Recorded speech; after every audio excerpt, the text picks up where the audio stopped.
Les gens souvent ils savent pas comment faire le ministère, qui veut juste dire en fait servir. Donc quand on sert Dieu et qu'on veut agir vraiment et qu'on veut aimer les autres et se laisser guider par le Seigneur là-dessus, la parole elle nous guide vraiment pour ça. Et le Seigneur est vraiment fidèle. Et on complique tellement les choses, on complique tellement avec tout un tas de protocoles. Mais Jésus n'avait pas de protocole. La parole nous le dit très clairement dans Colossiens 3, 12, Colossiens 3, versets 12 à 14. Vous faites partie du peuple de Dieu.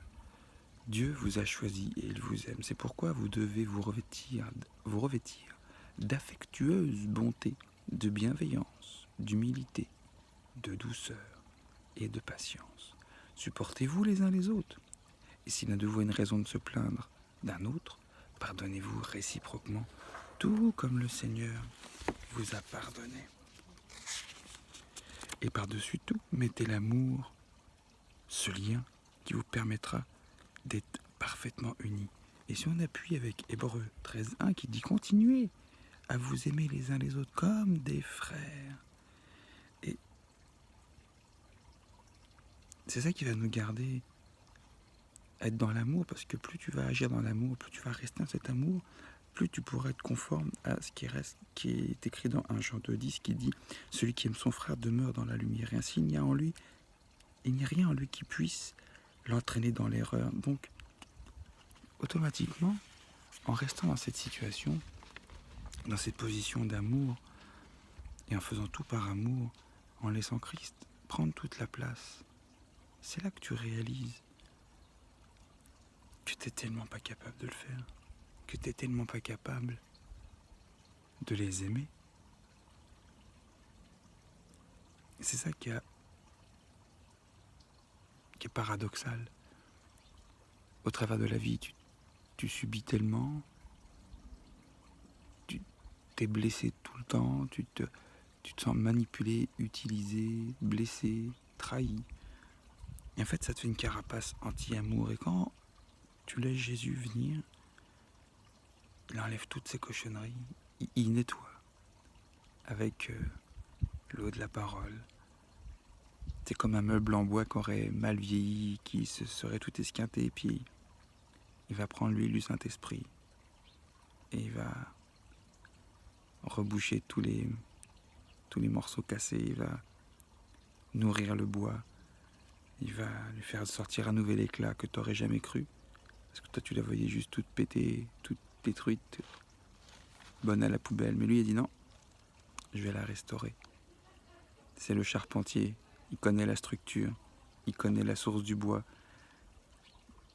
Une structure en bois, même si elle est tirée d'un arbre qui n'est plus ancré, reste quelque chose de vivant, et toi tu es vivant, même si tu as été déconnecté, mais quand tu es reconnecté à Dieu, Dieu permet de te faire, il te recycle pas, non, il redonne une nouvelle vie à toi, il te réutilise à ton meilleur, avec ce que tu lui donnes, il va te sublimer, parce que c'est lui qui va mettre la touche en toi. Et c'est pour ça que quand tu fais le ministère et que tu aimes les gens, et que Dieu dépose son amour en toi, son amour pour les autres, son amour pour les âmes, du même amour qu'il a eu pour toi. Comme la parole qui dit que, le passage qui dit que quand il délaisse les 99 brebis pour aller chercher celle qui est toute seule, parce que c'est pas grave, il sait qu'elles sont ensemble, elles n'ont rien à craindre. Tu es cette brebis, toute seule, qu'il est venu chercher. Et toi, il t'appelle à aller chercher la fameuse brebis, toute seule.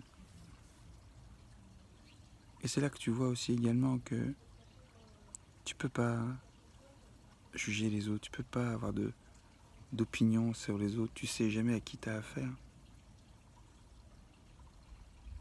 Et on doit prendre encore plus en considération cela, parce que Jésus dit que la moindre chose que tu fais au plus petit d'entre vous, c'est à moi que tu le fais.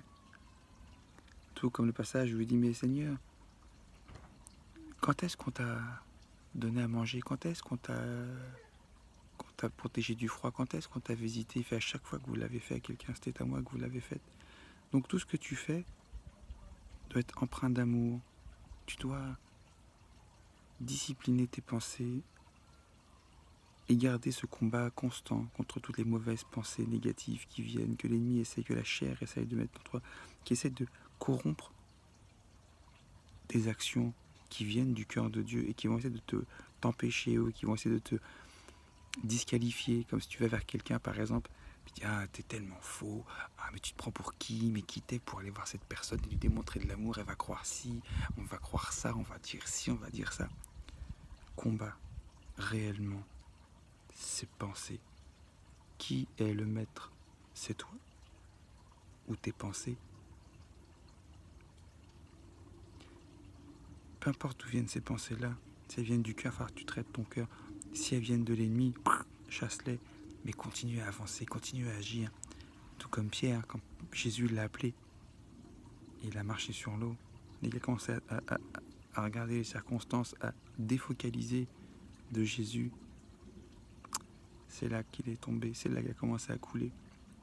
Et qu'il s'est enfoncé, il a dit « Oh, aide-moi ». Et Jésus l'a rattrapé. Mais tout un acte de foi. Aller vers les gens, faire le ministère, démontrer l'amour de Dieu, c'est un acte de foi, un acte d'amour.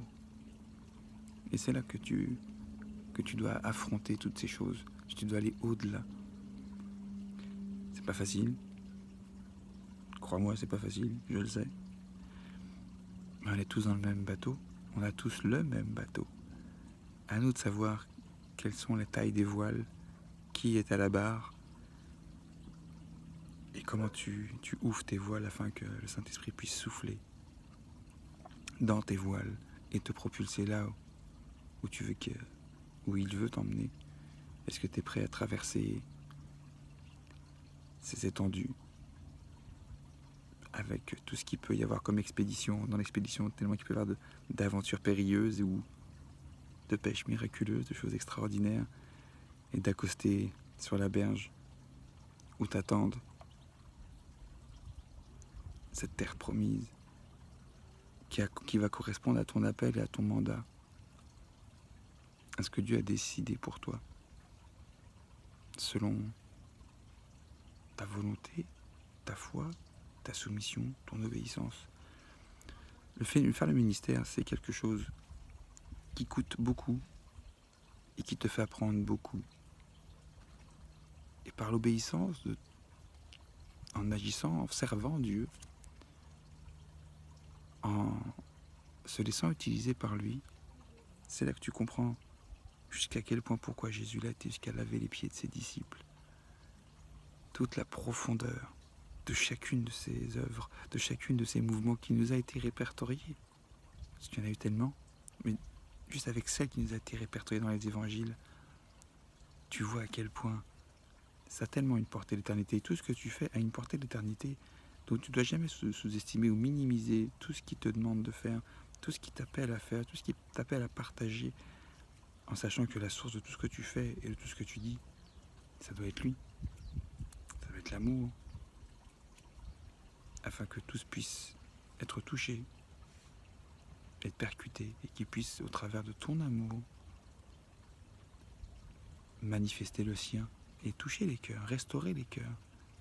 Parce que l'amour de Christ, c'est lui qui fait toutes choses, c'est lui qui restaure, c'est lui qui guérit, c'est lui qui réconcilie, c'est lui qui aligne toutes choses.